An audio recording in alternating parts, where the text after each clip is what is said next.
Today, I am sharing a secret file that was deleted from history.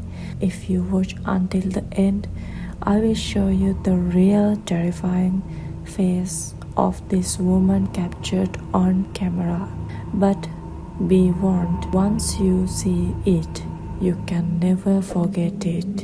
And don't forget to subscribe firstly before watch this video. In June 1972, a mysterious woman appeared at Cedar-Sinai Hospital in Los Angeles. She was wearing a white nightgown that was completely covered in fresh blood. This was not usual for a hospital, but the moment the staff saw her face, they were frozen in fear. She did not look like a normal human being. She looked more like a plastic mannequin that had somehow come to life. Her skin was perfectly smooth, and her face showed no emotions at all. Everyone in the hallway stopped moving as she walked past them with a cold, hollow stare. The nurses tried to help her, but she remained completely silent. Her face was the most terrifying part of her appearance. She had no eyebrows and no natural facial lines. It was as if her skin was made of polished wax or ceramic. When the doctors tried to talk to her, she just stared at the ceiling with wide, unblinking eyes.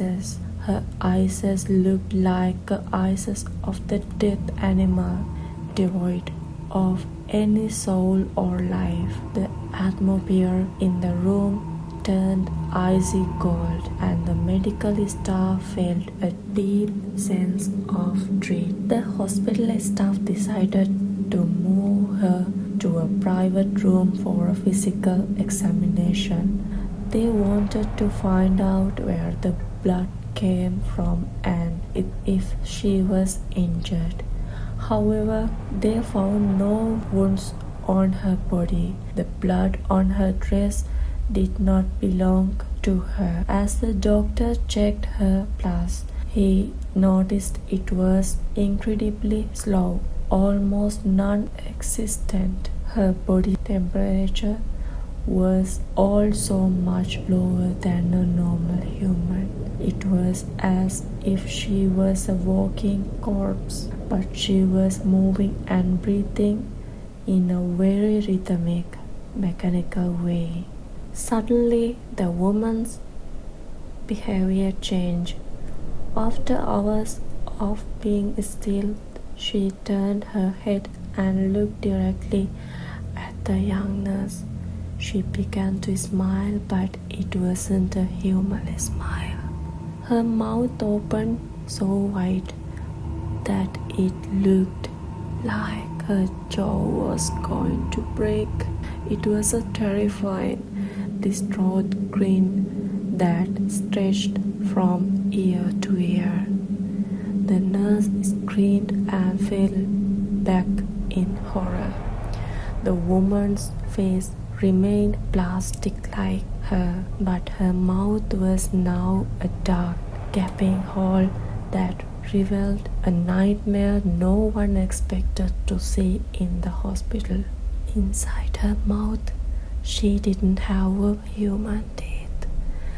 Instead of flat white teeth, she had long, sharp, silver-like spikes. They looked like the teeth of the deep-sea predator or a sharp-toothed animal. They were nearly 2 inches long and looked incredibly sharp. When she showed these teeth, the doctors realized she was a predator. The sound of her teeth clicking together was like metal hitting metal.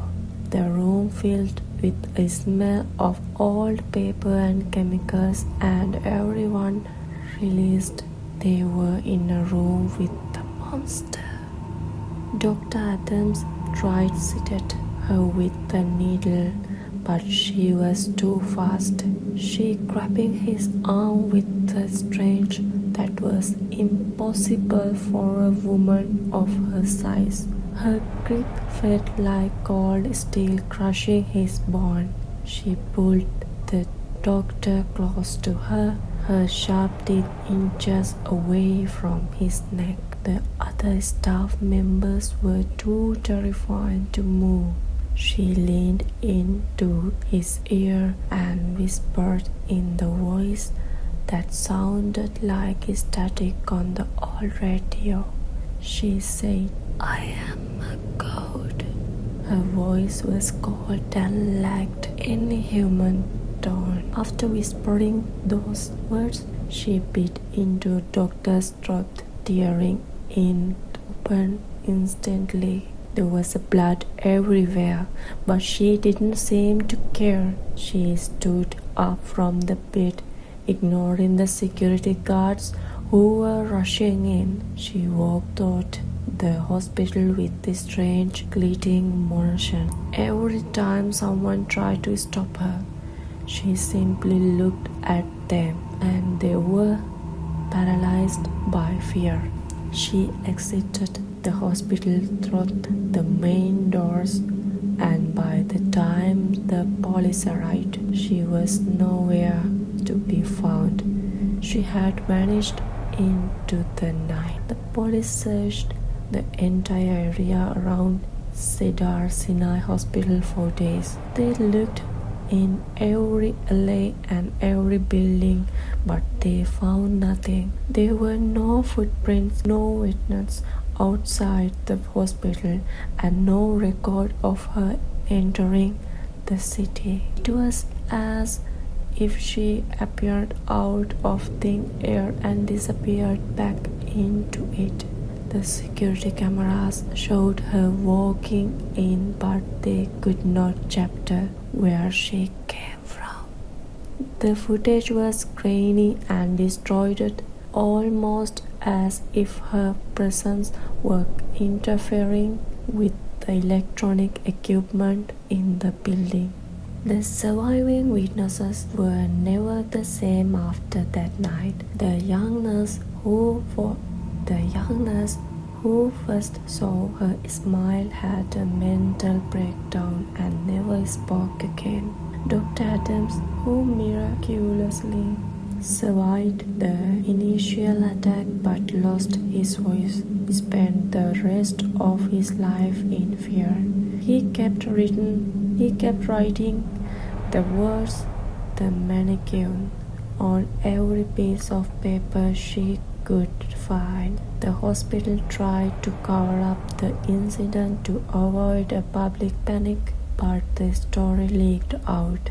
It became one of the most famous urban legend. It became one of the most famous urban legend in Los Angeles history. According to the secret files in the Black Archives, this was not the first time she had appeared. There are reports from the late 1950s of the similar expressionless woman being seen in small towns across the Midwest. Each time she appears, someone disappeared or tragedy occurred. The archives suggest that she is part of a series of biological experiments gone wrong.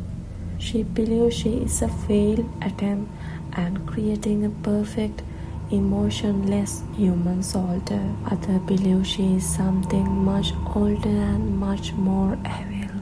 There is a theory that she is linked to the secret government project called Operation Grass Freeze. This is a theory that she is linked to a secret government project called Operation Glass Face. This project was rumored to be testing synthetic skin on living subjects during the Cold War. If this is true, the woman was victim of terribly torture and science. Her plastic-like skin could be the result of experimental chemicals used to hide her true identity. However, this does not explain her superhuman strength or her non-human teeth. It seems that whatever, she is no longer human being.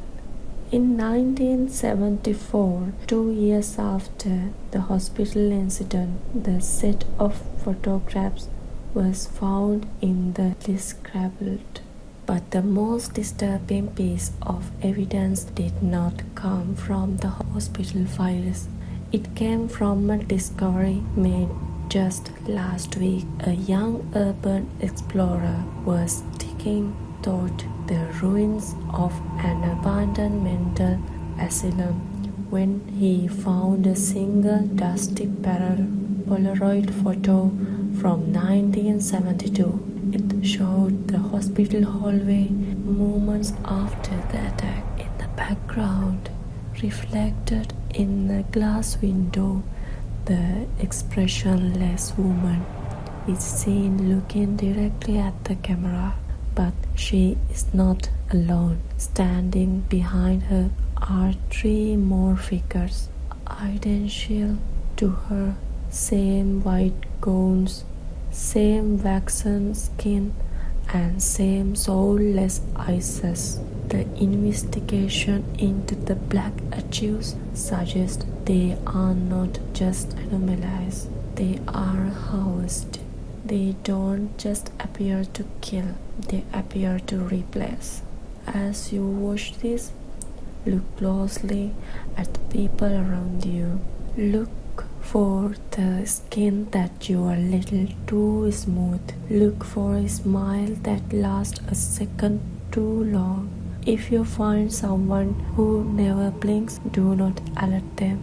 They are already listening. And remember, Dr. Adam's last written words were not just a warning about the woman. His final note found after he went missing from the high security room simply said, "I looked in the mirror today and my eyebrows were gone." The archives are never truly closed. Sleep with your